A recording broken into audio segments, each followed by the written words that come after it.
So we left China in the Northern Hemisphere. We're down under in Australia. Bondi Beach, Sydney is just behind me. Wildlife is a big topic here in Australia when it comes to traffic, because wildlife comes, especially here, in all shapes and sizes. From small to big, it walks, crawls, hops, behaves differently. It's really hard to predict what wildlife will do next.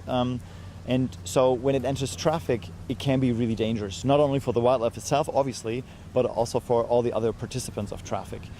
So we try to recognize wildlife better in order to then develop strategies how properly we react to those. And that's a big safety concern, obviously, and Australia is a perfect proving ground for that. My experience with Australia and Australian people has been that they're really open to new people, new cultures, but also new technology. They really embrace things that will benefit their lives, and self-driving cars are just one of those things. So from what I've heard when I talk to people, they really can't wait to get that technology in their hands and be able to do something else when they're stuck in traffic jams or want to go for a longer distance drive. Just like any big city, Melbourne, Sydney, Perth, there's a lot of traffic jams, especially in rush hours. And in rush hours, people usually don't go there because they love driving so much, because they need to get from A to B. And if they could use that time in a more productive way to relax, talk to their families, do some emails, catch up on a movie or something, that's something everybody would really embrace quite quickly, I think. And here in Australia, there's many opportunities, not only for big cities, but also for long distance drives. The Australian market is particularly interesting for us because there's many things we can test here. It's not only the map data, obviously, that we're taking a close look at. The various wildlife situations we find here are really interesting for us, but also the infrastructure with blinking speed limit signs and various other adaptations of how to communicate with the flowing traffic, and that's what we're looking at. So we did a little tweaking and twerking with the car. At the front, we took the lights out and got some other lights in. We got some digital lights into the car. Lights, if you think about it, are the first driver assistance systems that were there ever, because light is something that helps you to see at night where you cannot with your regular eyes. We have the digital light in there that can not only light up the street, it can also project things onto the street. And by doing that, we can communicate with the driver, but not only with the driver inside the car, but also with everybody around the car. And that's a really good benefit for self-driving cars of the future, since we really need to communicate with the outside world to let them know what the car is about to do and that everybody feels safe and knows what's going on. So with the digital light, we're playing around with some use cases to see what works well, what does not work so well, and we have several ideas. There's many opportunities with that light. So one use case we're thinking about is warning the driver of obstacles that are reaching into the road that the driver might not be able to see very well. So if the car detects that, it could warn the driver by projecting something onto the road that he is really aware of that obstacle and can drive around it. I actually went to university here in Sydney, and I never thought I would come back with such a cool project. Professionally, I'm extremely blown away how well the map-based speed adaptation works, and now we are beyond excited to see what South Africa has to bring.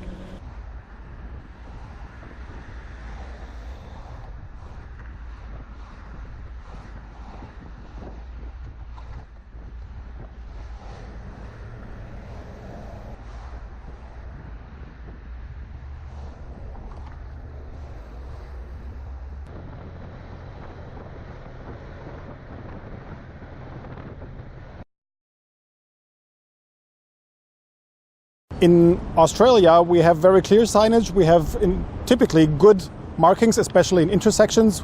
We have lanes. In China, especially in Shanghai, we saw big intersections with no lanes whatsoever. You just have to follow other traffic or just guess where to go. And we don't have that many confusing signs where you don't really know what is meant and for what times it is. We have some specific signs, like pedestrian crossings or the typical kangaroo wombat crossing, of course, in the countryside. But they're quite usual, but we're very happy to see them, and we expect to see, and we did see already, some signs that we didn't think about so far. Well, in Australia we have infrastructure that is typically on the motorways very good.